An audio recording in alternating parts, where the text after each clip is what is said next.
Bahkan saya dengan Pak Irianto ini sudah luar biasa, beliau menganggap saya seperti saudara sendiri. Karena tadi sore saya ketemu beliau setelah pelantikan. Selamat sore Pak Irianto. Saudara siapa ya? Gitu. Itu kan nganggap saya saudara sendiri. Kalau enggak kan enggak mungkin memanggil saya saudara. Itu saking kita punya ya hubungan emosi yang dekat.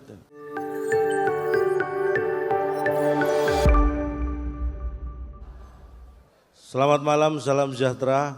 Saya Cak Lontong, salam lemper. Pertama-tama saya ucapkan selamat atas pelantikan Bapak Irianto Lamri sebagai Gubernur Kalimantan Utara dan juga Bapak Udin Hyagiu selaku Wakil Gubernur Kalimantan Utara. Tepuk tangan buat beliau berdua. Hadirin yang berbahagia, selamat malam. Saya bangga sekali bisa hadir di sini. Di kesempatan yang sama ini sebenarnya ada acara di kantor Gubernur DKI, tapi saya memilih hadir di Said untuk syukuran Gubernur Kalimantan Utara. Kalau ini nggak perlu tepuk tangan, saya nggak hadir di sana karena memang tidak diundang. Saya hanya sampaikan di sana ada acara juga. Karena saya melihat ini sebagai provinsi termuda luar biasa ini Kalimantan Utara. Supaya tidak terulang lagi tahun 2002 pulau kita contohnya Ligitan dan Sipadan dicaplok oleh negara tetangga Malaysia. Mudah-mudahan di bawah kepemimpinan beliau berdua kita bisa mencaplok Sabah dan Sarawak.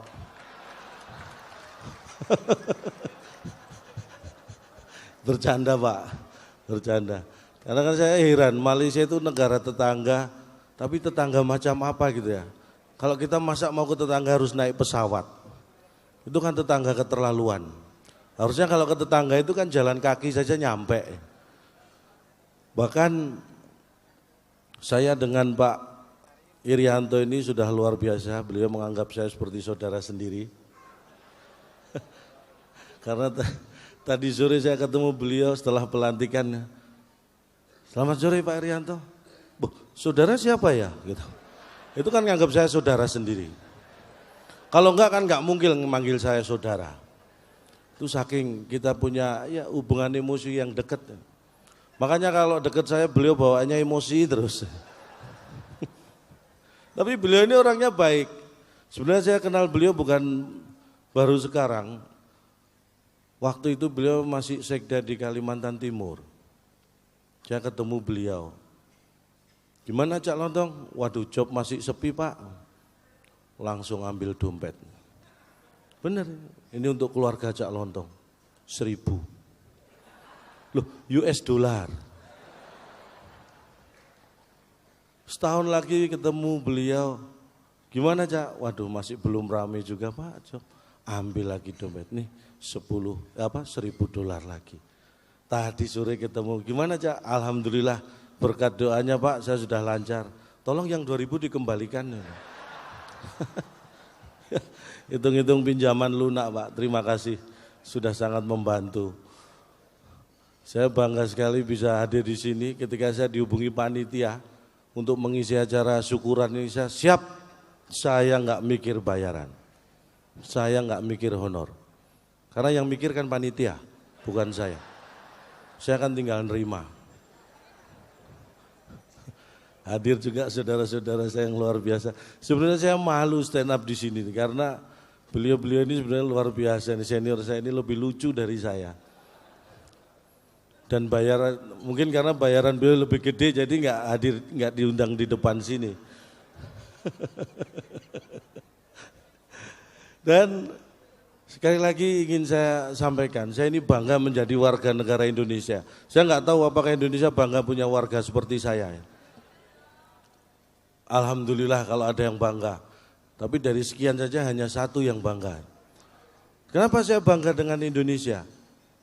Kita ini negara yang luar biasa. Tidak ada negara lain yang bisa mengalahkan Indonesia. Menurut mata saya. Dalam hal apapun. Kita bisa mengatakan bahwa Indonesia ini negara yang tak terkalahkan. 3 minggu yang lalu saya dikirim di Kuala Lumpur, Pak. Saya nggak tahu siapa yang ngirim, tiba-tiba saya di sana aja. Ini negara tetangga kita Malaysia. Ini mengatakan kualitas Indonesia ini SDM-nya jauh menurun. Dulu tahun 70-an, 80-an negara saya itu import guru dari Indonesia, tenaga pengajar. Tahun 9000, tahun 90-an, 2000-an kita hanya mengimpor asisten rumah tangga, pembantu dari Indonesia. Saya yang tadinya tertidur saat diskusi bisa langsung bangun.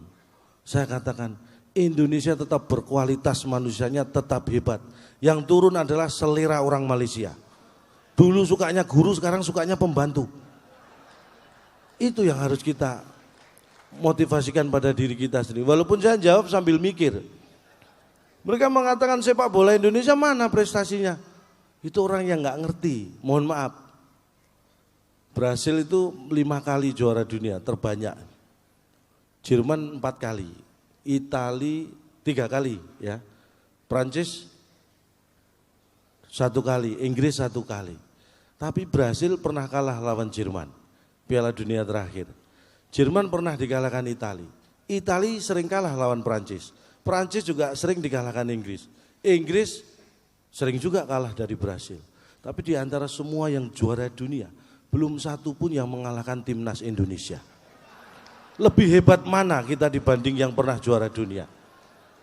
Makanya kita pertahankan rekor, jangan mau bertanding dengan mereka. Kadang-kadang kita harus melihat dari sisi yang lain supaya optimis. Itu penting sekali. Kita harus optimis di kondisi yang seperti ini. Amerika tidak boleh berbangga. Amerika menurut saya negara dikuasai yang ya sangat lebay lah menurut saya. Tahun 69 Amerika itu ada seorang astronot namanya Neil Armstrong. Baru pertama kali mendarat di bulan. Seluruh dunia sudah diberi pengumuman. Ini kan lebay, baru 1 orang. Di kampung saya, minggu kemarin ibu-ibu rombongan. Sore-sore saya tanya, mau kemana Bu? Mau nuju bulan. Di Indonesia itu ibu-ibu rombongan nuju bulan itu enggak pengumuman ke negara manapun. Amerika baru 1 orang sudah pengumuman. Ya kan? Sekarang negara maju Amerika, Rusia itu sedang mencoba bagaimana bisa manusia bertahan hidup selain di bumi. Jadi bagaimana bisa bertahan hidup di bulan. Itu sedang dilakukan percobaan oleh negara maju. Tertinggal jauh oleh Indonesia. Saya secara pribadi dari dulu sudah diajarkan oleh ibu saya, bukan hanya hidup di bulan, tapi bagaimana bertahan hidup dari bulan ke bulan. Hebat mana? Ibu saya mengajarkan bertahan hidup dari bulan ke bulan. Amerika baru belajar bagaimana bisa bertahan hidup di bulan. Itu kan jauh. Mau pamer apa mereka? Negara maju mengeluarkan jutaan dolar eksperimen. Menciptakan generasi berikutnya sama persis. Teknik cloning. Indonesia tanpa speser pun ratusan tahun sudah kita lakukan. Menciptakan generasi berikutnya sama persis. Tidak perlu cloning. Cukup klonan. Dengan klonan tercipta generasi berikutnya sama persis. Males-malesnya juga sama. Kita apa yang disombongkan mereka? Ya kan? Amerika itu sebenarnya negara yang paling nggak boleh sombong sama Indonesia. Karena Amerika itu ada gara-gara Indonesia. Walaupun secara tidak langsung. Bapak Ibu percaya? Tidak, saya juga enggak. Awalnya. Tapi kita ingat. Christopher Columbus, ini orang Itali berkebangsaan Spanyol. Diperintah Ratu Spanyol saat itu mencari rempah-rempah. Tujuannya India, Indonesia, negara penghasil rempah-rempah terbesar saat itu. Membawa armada dalam perjalanan mencari rempah-rempah kesasar, nemu benua, itulah Amerika. Bayangkan kalau saat itu tidak ada perintah Ratu Spanyol untuk mencari rempah-rempah ke Indonesia, mungkin sampai sekarang Amerika belum ada yang nemu. Barack Obama apa enggak tolah-toleh. Amerika ada gara-gara Indonesia. Jangan sombong. Napoleon Bonaparte jatuh gara-gara Indonesia.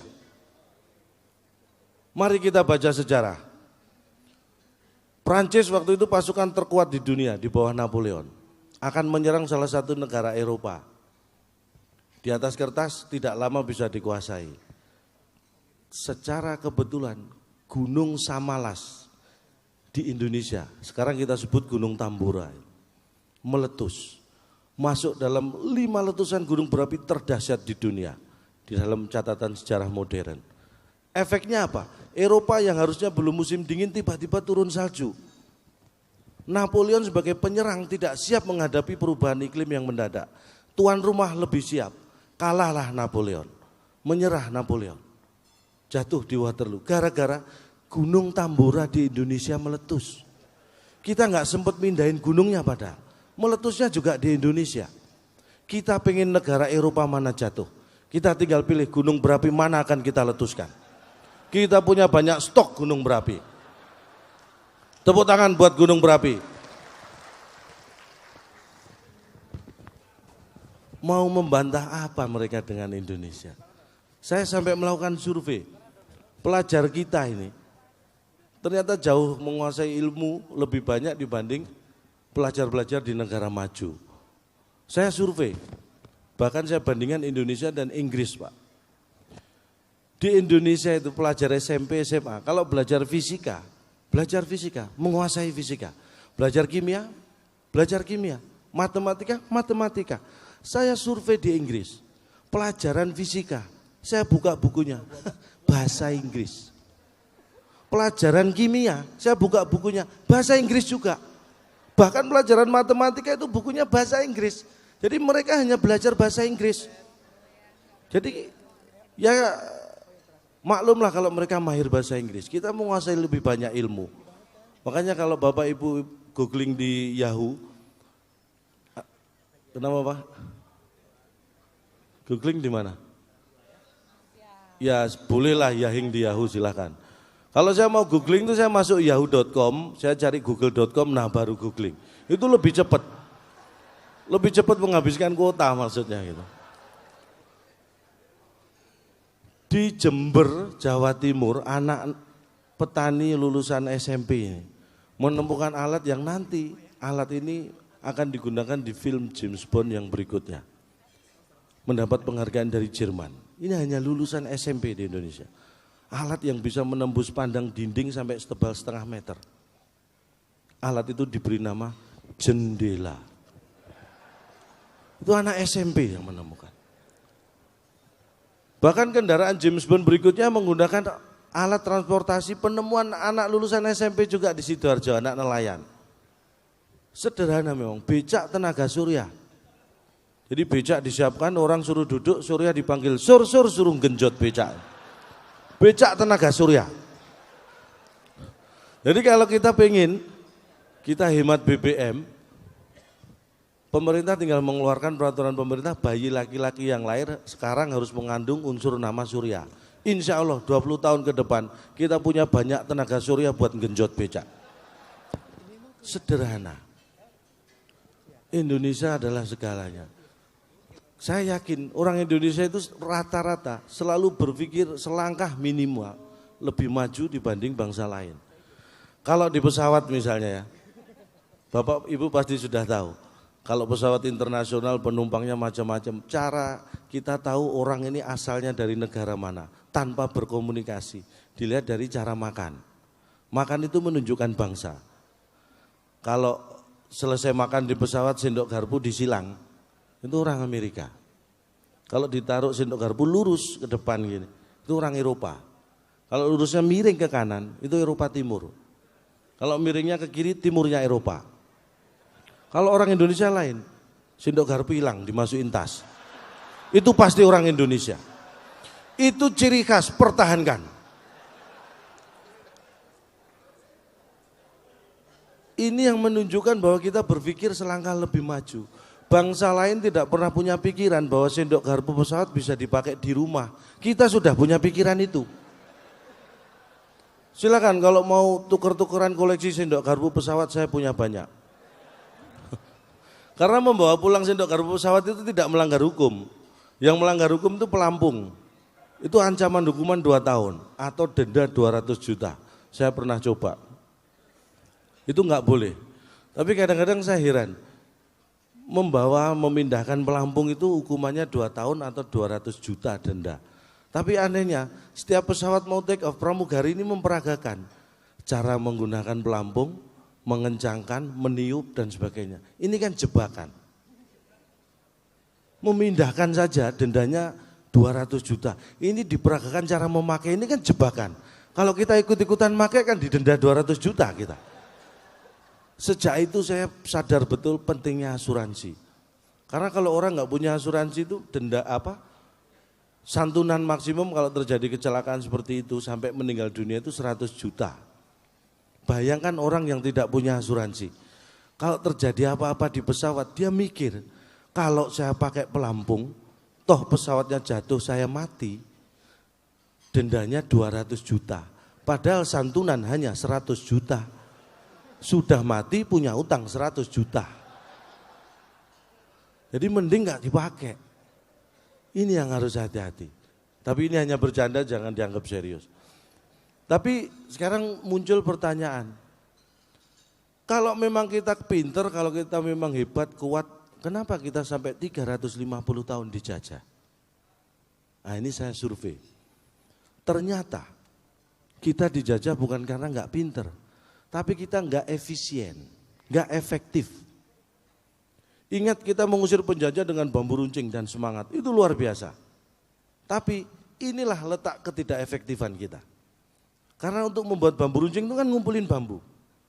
Diruncingkan pakai mandau, golok, parang, arit ya kan.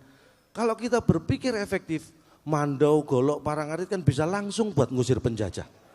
Kenapa harus ngumpulin bambu dulu? Ini yang bikin 350 tahun. Kalau kita gunakan langsung itu mandau, golok, parang, arit untuk mengusir penjajah, saya yakin nggak sampai 350 tahun. Ya 345 tahun lah. Lumayan juga kan itu.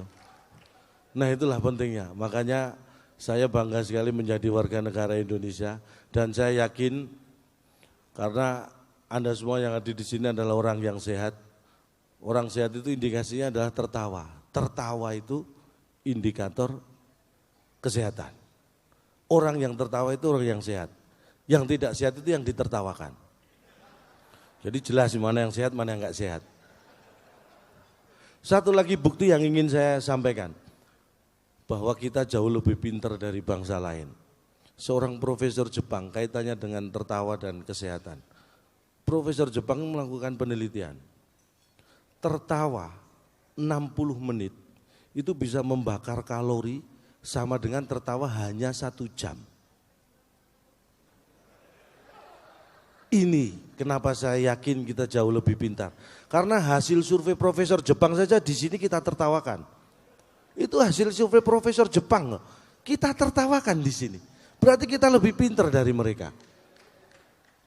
Makanya saya yakin Indonesia ini hebat. Dan semua sehat-sehat. Mungkin ada yang perokok ya. Mohon maaf, saya ini orangnya anti rokok. Makanya saya sekarang perokok. Saking anti rokoknya. Karena saya mikir, saya pengen rokok ini enggak ada di muka bumi ini. Di Indonesia terutama ya. Kalau saya bakar pabrik rokok, saya masuk penjara. Makanya saya bakar rokok satu persatu, biar habis. Ini semangat anti rokok. Jadi bagi Anda yang perokok, kita punya semangat yang sama. Pertahankan itu. Tapi bagi yang tidak merokok, jangan coba-coba karena itu berbahaya.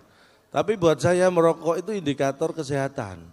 Jadi kalau saya merokok kok enak, nikmat, saya sehat. Tapi kalau saya ngerokok rasanya hambar, berarti saya sedang sakit. Dan memang benar, ternyata merokok itu untuk orang sehat. Karena kalau saya ke dokter biasanya, pesennya mesti, Cak Londong, ini lagi sakit, merokoknya istirahat dulu. Nanti kalau sudah sembuh, sudah sehat, boleh merokok lagi. Berarti merokok itu untuk orang sehat. Orang yang tidak merokok berarti orang kok sakit, lebih sehat. Lebih sehat. Karena Selain untuk indikator kesehatan, merokok itu untuk bisa melihat karakter laki-laki. Kalau laki-laki keluar rumah hanya bawa korek, nggak bawa rokok, ini karakternya optimis. Dia optimis pasti nanti dapat rokok. Makanya cuma bawa korek. Itu. Tapi ada yang keluar rumah hanya membawa rokok, nggak bawa korek. Ini karakternya pesimis. Karena dia was-was. Wah, nanti kalau pinjam korek jangan-jangan ada yang minta. Selalu was-was. Ada lagi yang nggak bawa rokok, nggak bawa korek. Ah, ini pengemis. Ini modalnya cuma paru-paru. Ini keterlaluan. Tapi pesan saya ke sesama perokok ya, jangan pernah takut mati kalau merokok.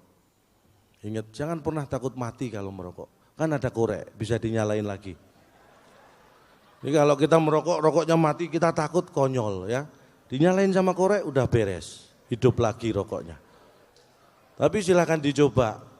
Paling enak, ini yang saya garis bawahi, paling enak, paling nikmat bagi yang perokok, rasakan berhenti merokok. Itu paling enak, paling nikmat, berhenti merokok. Silakan dicoba. Jadi merokok itu paling enak, berhenti sambil ngopi, baca Quran gitu. Itu paling nikmat. Jangan sambil lari-lari. Harus berhenti, duduk, nyantai, ngerokok. Itu paling enak, paling nikmat. Karena sakit itu gak enak Pak ya. Saya itu dulu sakit sedikit ke dokter, sejak umur saya itu kepala 4 saya kapok ke dokter. Mohon maaf kalau ada dokter di sini ya. Saya nganggap dokter kita ini kepo-kepo, suka ngurusin hal yang bukan urusannya. Bener, saya pernah sakit, umur sudah kepala 4, saya ke dokter. Ditanya macam-macam nggak masalah. Ada satu pertanyaan yang bikin saya emosi, Cak Lontong punya gula. Wah, ini dokter sudah nyampuri urusan dapur saya. Mau saya punya gula, punya garam, punya cabai, itu kan urusan saya. Ini kenapa dokter nanya-nanya? Nah, akhirnya saya langsung berdiri, Dok, saya kesini sakit, mau periksa, bukan mau rujaan. Lah ngapain ke dokter ditanya punya gula atau enggak? Kayak mau rujaan. Sejak itu, saya sakit, enggak mau ke dokter. Sampai seminggu yang lalu saya pusing, saya enggak ke dokter. Saya sampai pusing mikirin pusing saya. Itulah pentingnya, makanya sehat itu penting. Nah, kalau kita sudah sehat, apa yang bisa kita lakukan? Modal berikutnya sayang. Tanpa sayang tidak akan ada yang hadir di sini. Ini karena sayang. Sayang dengan bangsa kita juga. Sayang itu penting. Dan saya orang yang bukan pamer ya. Saya memang selalu memupuk rasa sayang saya. Saya sama istri, mohon maaf bukan pamer. Kalau sama istri itu wah sayangnya minta ampun. Kalau saya kerja, pulang kerja misalnya bawa uang 2 juta, sampai ke rumah ketemu istri karena sayang, langsung saya kasih 50.000. Loh sayang kalau dikasihkan semua gitu. Oh, kalau jalan-jalan ke mall itu istri selalu saya gandeng, gak pernah saya lepas kok. Karena kalau saya lepas dia belanja gak karuan, saya gandeng, sayang dompet. Tapi benar, saya itu sama istri sayangnya minta ampun. Makanya kemana-mana foto istri selalu saya simpen di dompet. Jadi kalau ada masalah pekerjaan, di luar ada masalah berat, tinggal buka dompet lihat, masalah jadi ringan. Karena paling berat ya masalah ini, foto ini. Tapi kalau punya anak buah yang berpotensi bermasalah dengan pasangannya seperti saya ini, itu pasti produktivitasnya tinggi. Karena kalau di kantor Pak, atau pekerjaan lembur banyak beban, pusing gitu, dia mau pulang lihat dompet, mending lembur. Pasti gitu, daripada pulang dia mending di kantor. Jadi produktivitasnya pasti tinggi. Itu yang perlu diberikan. Saya dulu, istri saya itu saking sayangnya sama saya, awal menikah dulu kalau saya mau pergi gitu, pesannya banyak, Pak, kamu jangan minum-minum, ya. Jangan main judi, ya. Jangan main perempuan, iya. Kan tersiksa saya Pak. Akhirnya saya cari cara. Kebetulan pas saya berangkat, ada mohon maaf pengemis gembel. Saya tes, kamu tak kasih 50.000 nanti kamu minum-minum. Saya nggak pernah mabuk seumur hidup Pak. Tak kasih 100.000 kamu main judi. Apalagi judi, mending ditabung buat makan Pak. Tak kasih 200.000 kamu main perempuan. Saya nggak pernah main perempuan Pak. Ikut ke rumah, tak kasih 1 juta.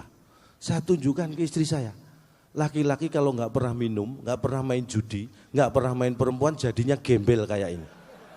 Apa pengen punya suami gembel? Itu.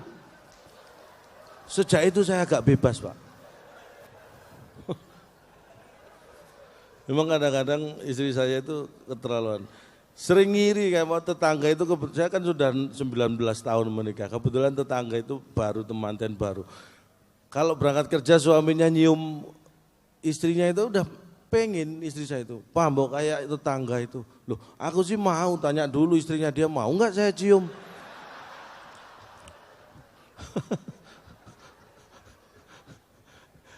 Karena walaupun mohon maaf, istri saya itu saya dapat dari lomba dulu. Ini Pak, dulu tuh lomba apapun saya ikut, karena hidup saya itu harus dari prestasi, itu cita-cita saya. Jadi lomba apapun saya ikut, sampai dulu KTP saya itu pekerjaan peserta lomba. Bener, loh handphone saya ini saya dapat dari lomba. Saya juara 1 lomba lari, dapat handphone. Saingannya orang satu kampung, polisi sama pemilik handphone ini. Bayangkan kalau saya nggak menang, saya sudah dibakar massa.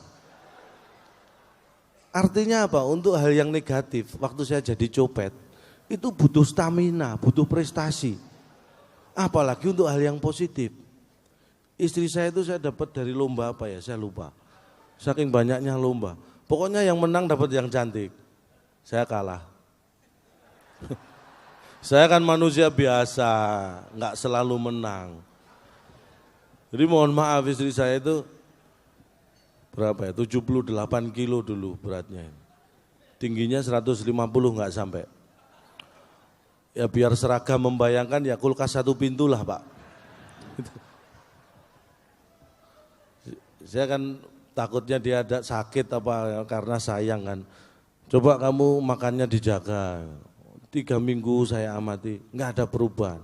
Ternyata benar makanannya dijaga, nggak boleh ada yang ngambil. Dia habisin sendiri. Wah kacau. Akhirnya saya ancam Pak, kalau sampai beratmu 80 kg, saya tuker 40-an 2. Sejak itu takut. Ini sudah 6 bulan Pak, istri saya tiap hari lari 4 km. Sudah 6 bulan ini, nggak tahu sampai mana sekarang. 6 kali 4 kali 30, 720 kilo. Arahnya kemana saya nggak tahu. Tapi saya selalu berpikir positif. Tidak-tidaknya ada 2 keuntungan lah buat saya. Kalau istri saya balik, pasti sudah kurus. Karena lari 720 kilo PP kan pasti kurus. Yang kedua, kalau toh tidak balik, kan setidak-tidaknya sudah jauh dari saya. Dan mungkin hanya ini yang bisa saya sampaikan. Mudah-mudahan kurang. Kalau kurang kan pengen nambah. Kalau pengen nambah ada acara kan kita diundang lagi. Dan saya dengar Pak Irianto akan mengadakan acara seperti ini sebulan sekali Pak ya. Nggak masalah Pak, jadi saya bisa tenanglah cicilan rumah.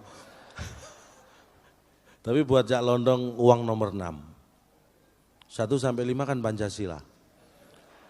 Jadi selesai Pancasila saya langsung mikir uang. Mungkin kalau ada kata-kata yang salah mohon dianggap benar. Jadi karena tak ada gading yang tak retak, jadi atas nama keluarga besar Gajah saya mohon maaf tidak bisa menghasilkan gading yang tidak retak. Sekali lagi selamat kepada Bapak Irianto dan Bapak Udin. Selamat bertugas membawa Kalimantan Utara menuju kesejahteraan.